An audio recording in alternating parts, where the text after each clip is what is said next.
Greetings and salutations, everyone. I hope everyone is doing well today. Today, I have a terrifying lineup of encounters and some investigative research. Before we get into that, though, a couple links. As you know, I rely on Patreon, PayPal, and my merch store to help the channel to continue to grow and go. Those links are in the description below. Also, Dogman Frightening Encounters, Volume 1, 2, and 3, the audiobook versions. They were written and researched by Tom Lyons, narrated and produced by me, Jeffrey Nadolny. Those audiobooks are available on Audible, Amazon, and iTunes, the links to which are also in the description below. Now, everyone, I have taken far too much of your time. Let's get on with today's upload. Shall we? Briefly, before we get into the upload, I want to apologize for the last couple of days. My audio has been very low, and I really didn't take notice of it until I started reading some comments and looked into it. So I apologize for that. I took most of yesterday's afternoon to fix it and install some new recording software. I hope this sounds better. Today's first encounter is a subscriber submission. Hello, Jeff. The incident I described happened in late summer of 2018. It was in the mountains of North Georgia. I'm a surveyor with 20 years of experience in Georgia, Tennessee, Alabama, and North and South Carolina. So, as you can imagine, I'm extremely comfortable in the woods as I spend much of my time outdoors, most of that being very far back in the forest.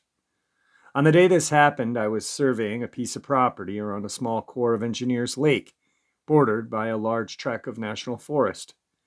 I was operating a robotic survey total station, which means you don't need a partner to run a survey crew. And instead of having 2 or 3 people on the crew, you generally work alone. The property was fairly large, approximately 500 acres, made up mostly of steep mountains and howls covered by dense mountain laurel. I'd just finished cutting a traverse along the property line, running to the top of the ridge, roughly 350 to 400 feet away with my machete.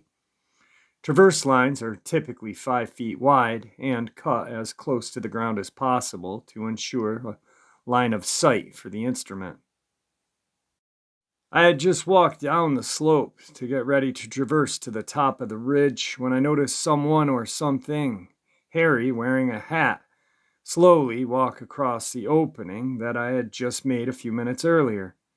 At that time, I thought somebody must have been walking or hiking top of the ridge, as it's not uncommon to see people from time to time, but then I realized it was way too hot to be wearing a large, shaggy brown jacket, as it was in its high 90s. At this point, I took out my headphones and started paying closer attention to the situation. I walked to the top of the ridge to see what was going on and noticed disturbed vegetation leading in the direction I saw it walk. Thinking harder about what was happening, I realized the lower limb on a tree I saw this thing walk behind was at least 6 feet tall. And what I originally thought to be a hat was most likely pointed ears. I could hear something moving in the distance coming from the area I had walked to, so I decided to start making the 45-minute walk back to my truck.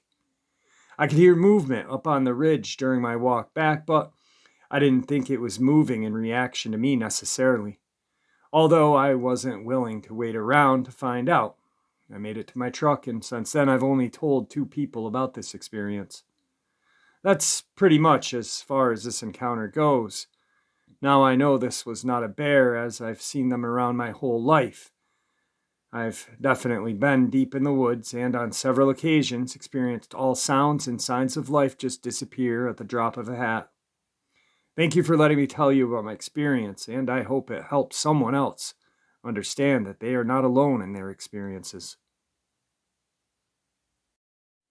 So after the subscriber reached out to me, asked about a case of a surveyor that went missing back in 2002.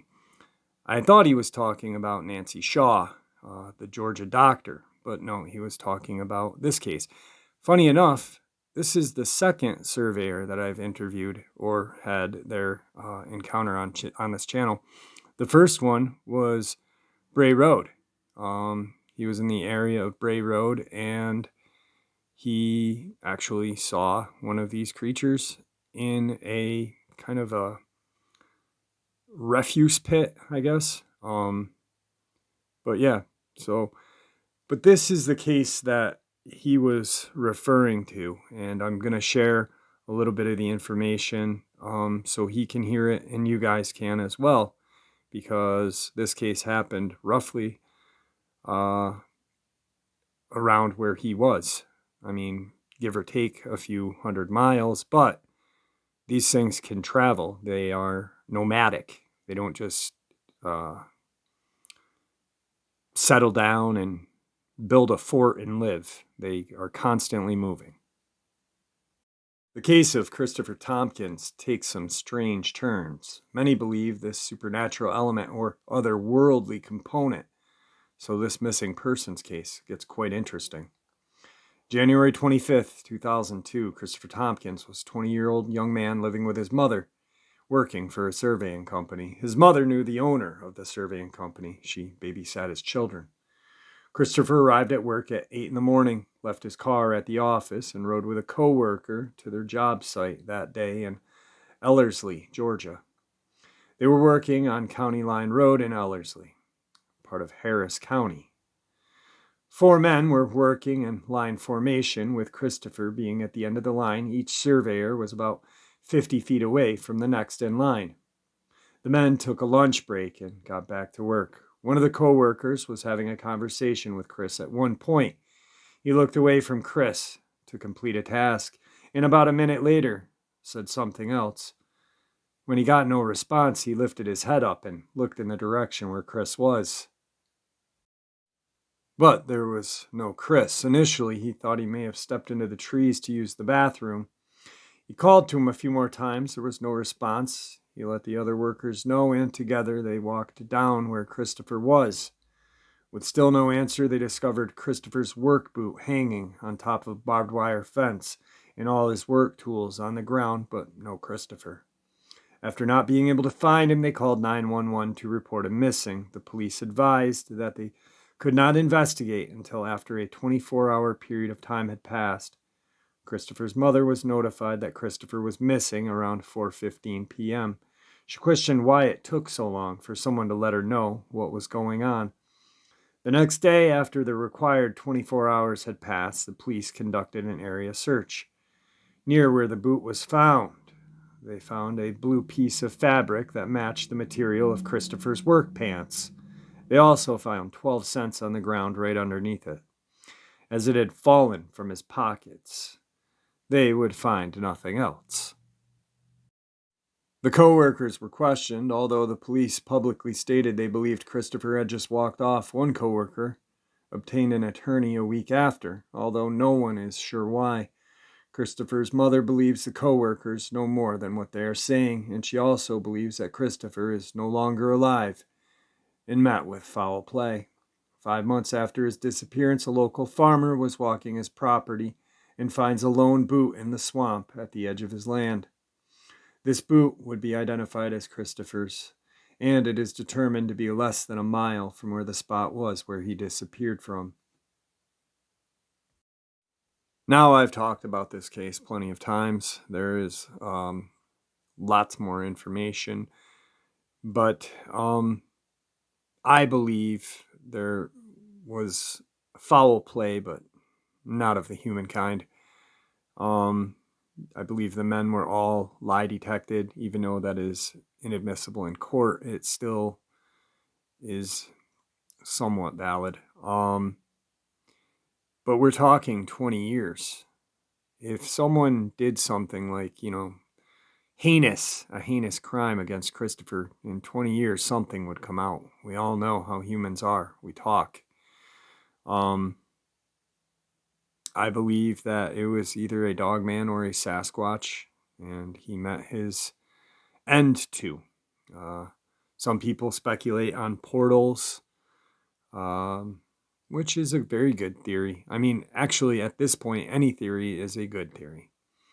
Uh, so that is the case that the gentleman who shared his encounter with us was talking about. I just wanted to share this so he could kind of get familiarized with it a little more and do some Google searching or DuckDuckGo searching on his own.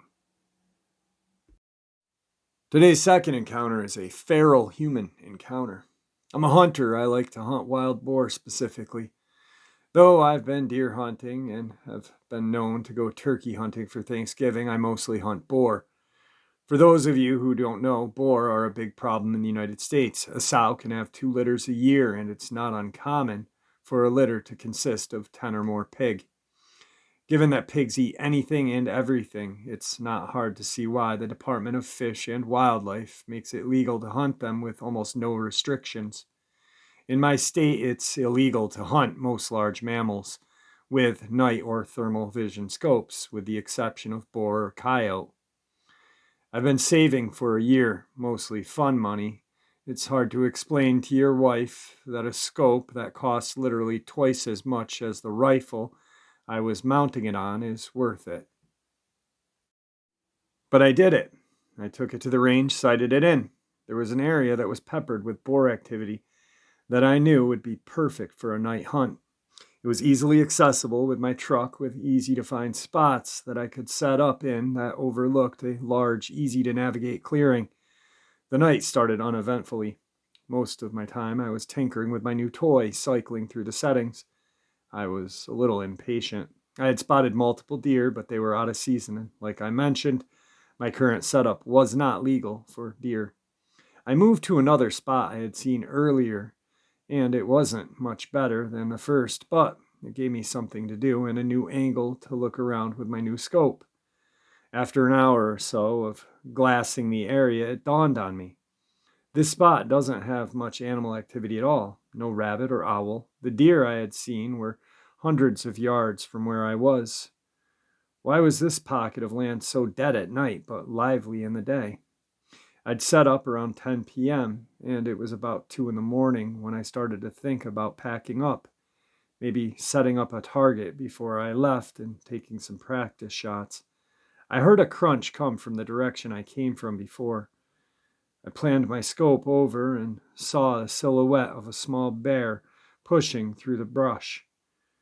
It's important to note that my scope isn't exactly night vision. It's a thermal scope, but kind of black and white version of what you could see in the Predator movies. I adjusted my range and zoomed in a little. I remember jolting a little when I saw that it wasn't really a bear, it was a man. Because he was so low and hunched over, I thought I was looking at a young bear. Is it the game warden? It couldn't be. I would have seen his headlights come up the road where I was perched. And where would he have walked from? I was 30 miles away from anything and on public lands. I was about to call out when I adjusted my sights and noticed he was naked, no shoes, pants, or anything. I remember being disturbed by his movements, almost like a squirrel or something, twitchy, grabbing at the foliage, sniffing around and palming the tree. Was that my tree, the one I had been leaning against earlier? The thought terrified me. Could he smell me?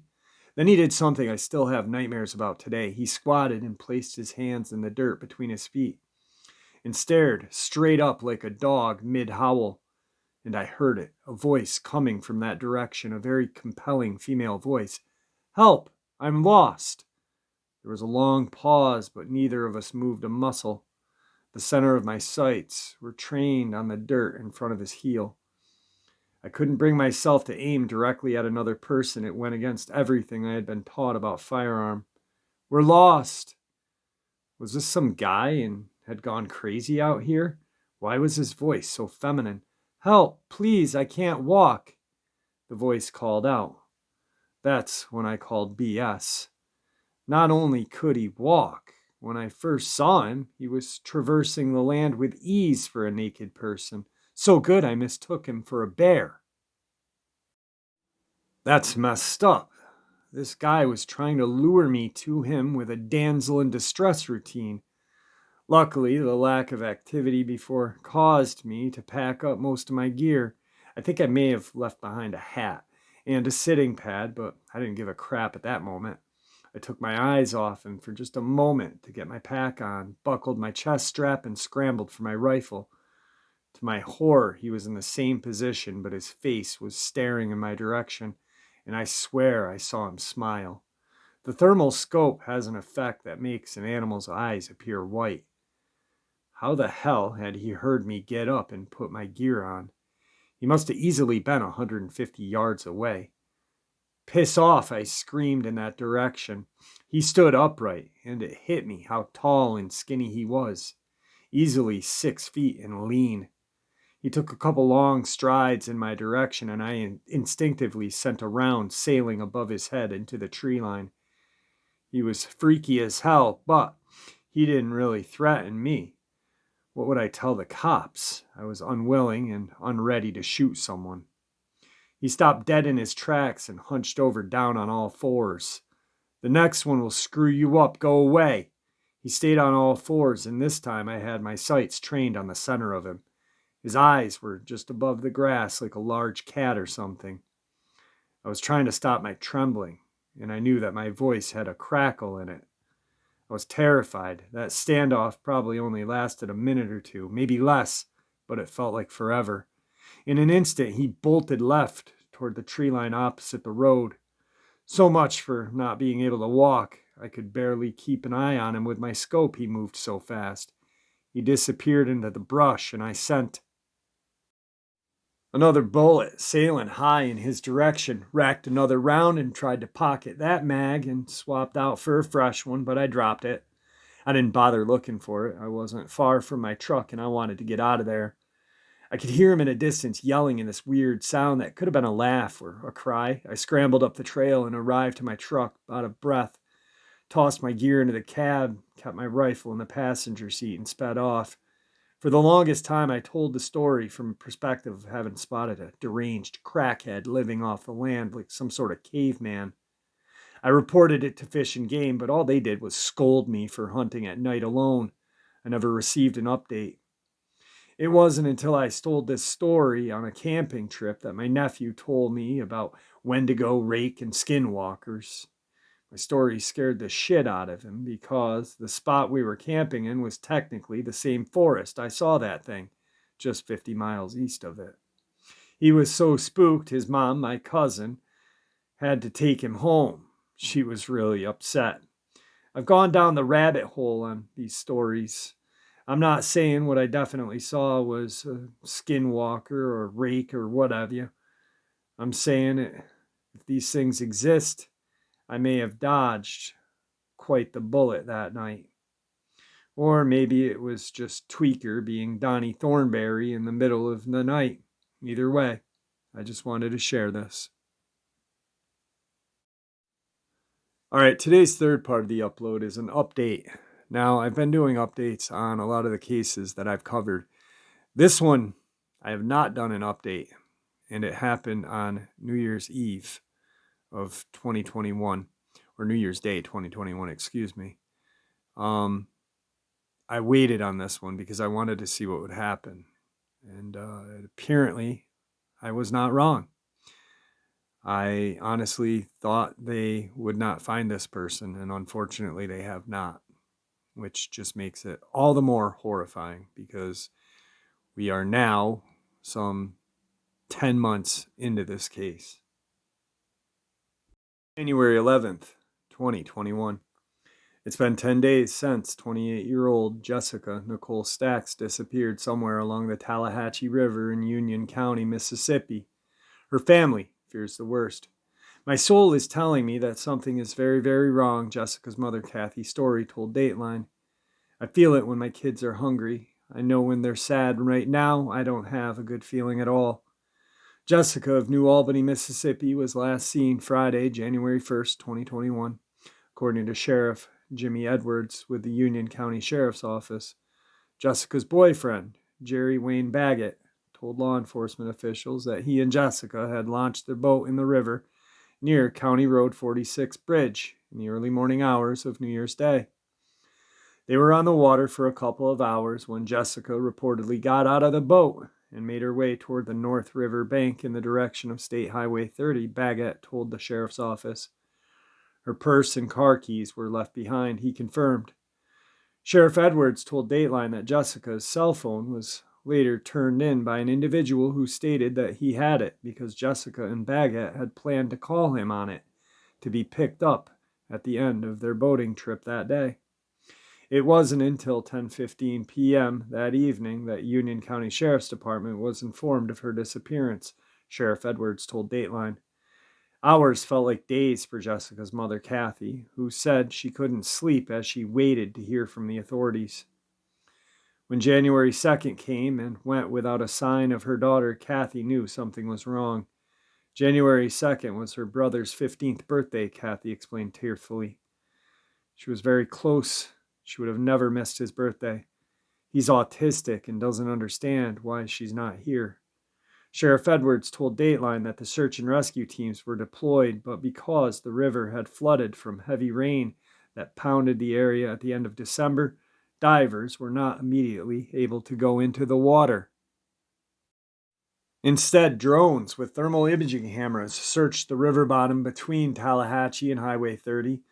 A missing highway patrol helicopter searched the river and river bottom downstream from County Road 46.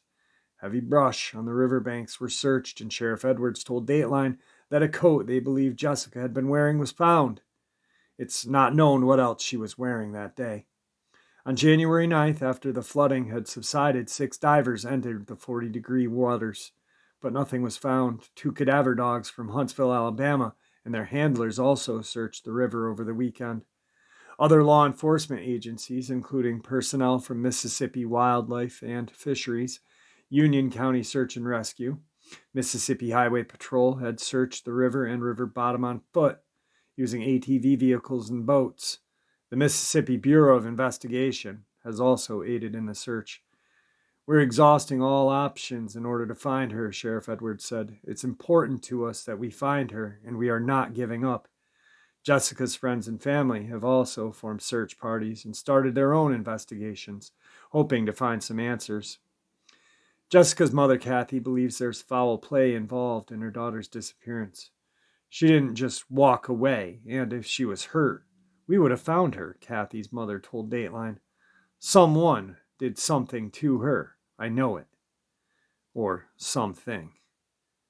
Sheriff Edwards told Dateline that they don't have any evidence that points to foul play. He added that they are following every lead and encourage anyone with information to call the sheriff's office. It's been a roller coaster ride and I'm hurting, Kathy told Dateline. I just want to know what happened. I feel it in my heart and soul that she's gone, but now I just need peace. Jessica is described as being 5 foot 4 inches, weigh 110 to 125, blonde hair, green eyes, multiple tattoos, including puzzle piece with the name Kobe and the name Braden. Anyone with information on Jessica's whereabouts is asked to call Union County Sheriff's Office at 662-534-1943. Update March 1st, 2021. 2 months ago today, New Year's Day, Jessica Stacks, age 28, of Harmony Community in Western Union County was reported missing. Stacks was said to have gotten into a boat on the flooded Tallahatchie River with Jerry Wayne Baggett, age 45, early that morning. Baggett told law enforcement authorities that he and Stacks had put the motorless boat in the river at the County Road 46 bridge, about 1 mile south of the Mississippi Highway 30. Union County Sheriff Jimmy Edwards said he was told that Willie Stinson, a Union County resident, helped Baggett and Stacks put the boat into the water. According to Baggett, he and Stacks had been floating downstream only a short while when Stacks said she wanted to get out of the boat and walk out of the river bottom to Highway 30. Baggett said he let Stacks out of the boat on the right north bank of the river. The river bottom was flooded at the time, and Stacks would have had to wade through the floodwaters to get to Highway 30. Baggett said after letting Stacks out of the boat, he went downstream some distance and got out of the river on the left bank.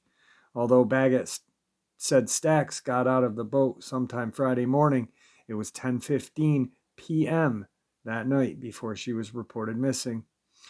Union Sheriff's Office and a 25-member Union County Sheriff search and rescue team started searching immediately.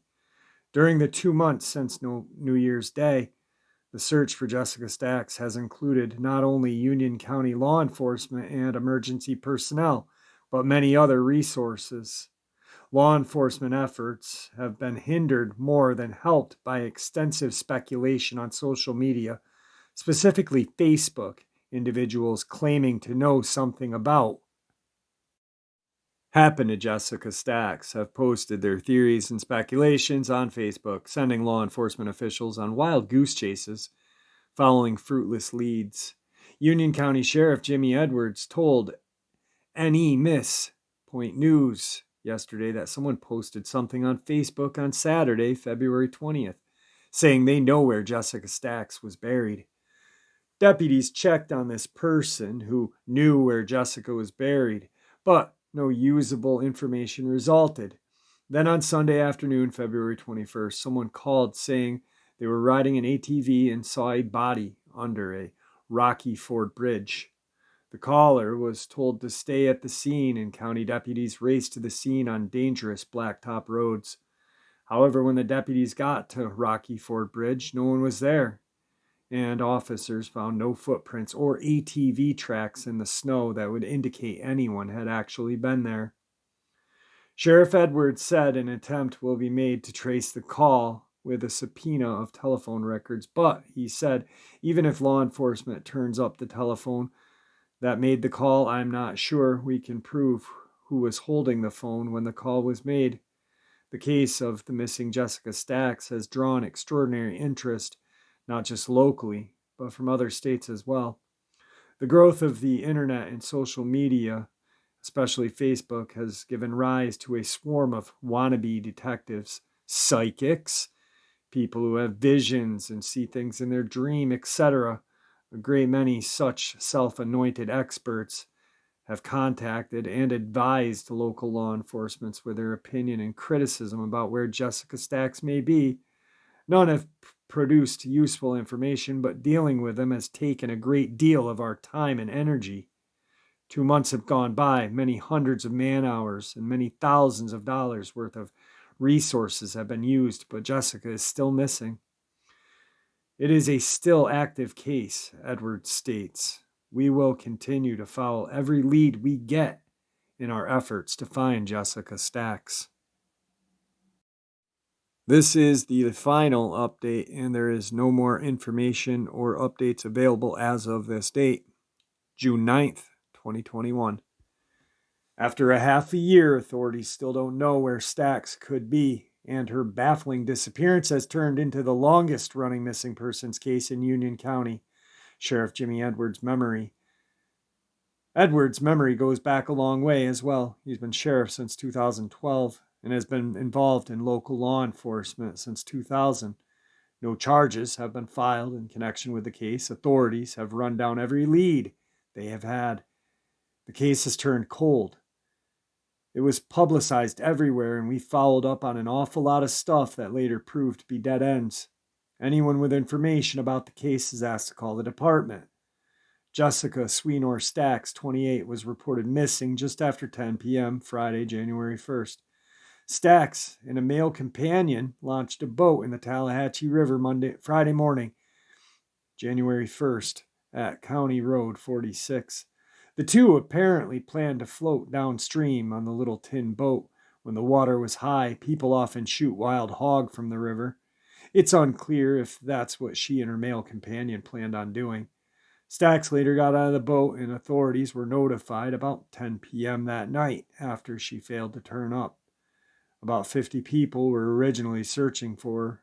That number later dwindled to about a dozen.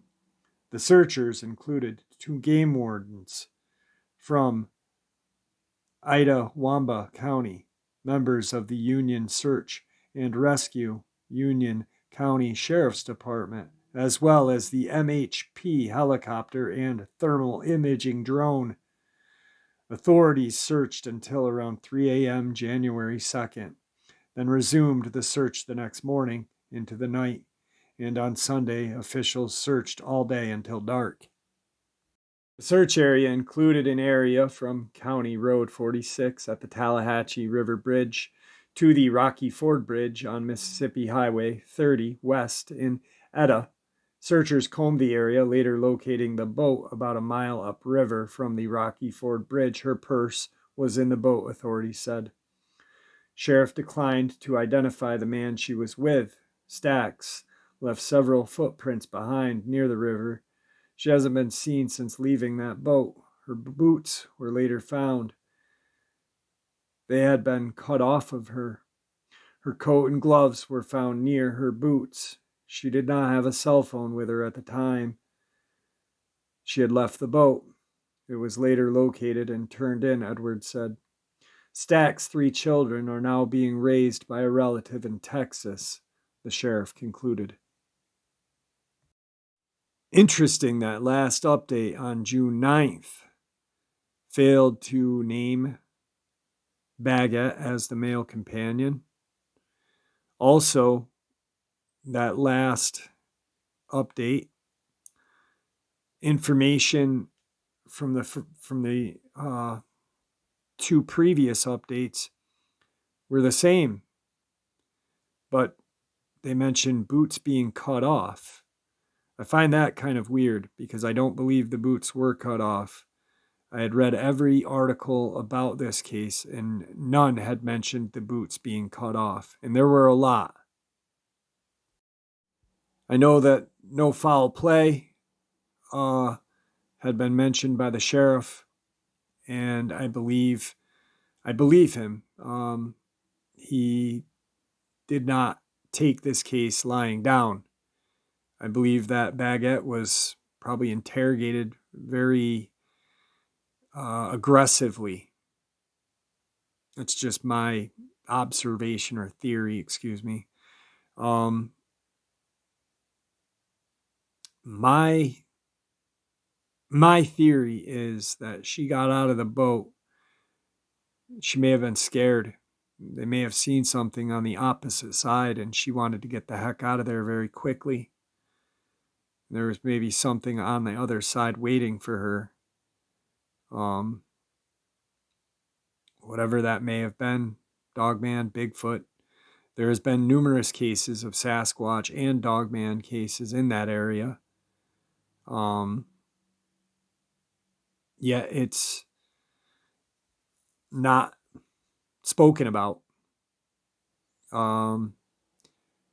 Shame on those people who sent these police officers who worked diligently. And I will say that about this department because Sheriff Edwards sounds like a stand-up man. Sounds like he's doing his job well. Unlike one sheriff that we know of. And you know who I'm talking about, Mr. Pink Tutu wearing Armando Fuentes. But Edwards did his job like it was supposed to be done. And this poor girl and her family deserves to know what happened. It's a shame. And now her poor kids are being raised in Texas and not in Mississippi where they were supposed to grow up a happy and healthy life. This is a very baffling and strange case. One that started the year off, and I've covered it since the beginning of the year. I kind of let it just lay around for a little bit, but I wanted to talk about it tonight because we're almost a full year into it. And it's very strange that nothing has turned up. With all the clues there has been, nothing turned up yet. Very strange. Anyway, I hope you guys enjoyed today's update or upload as much as I enjoyed sharing it with you. I hope the volume is better because it better be, because the software was a pain in the butt to put on my computer. I spent literally all afternoon and into the night doing it, and then I recorded this. So I hope it's better. I want to thank everybody for all your support, always listening, the positive feedback, people reaching out to me constantly. Thank you so much. It means the world to me. You guys are this channel. I am just one person, and together we make Dogman Encounters with Jeffrey Nadolny what it is. So thank you very much. With that, I want to urge everyone to be kind to each other, because we are the only ones that are going to be kind to ourselves and each other in this community. Be safe. Be aware of your surroundings when you are outside in the woods. And may the Great Spirit watch over you and guide you through your path. And with that, farewell.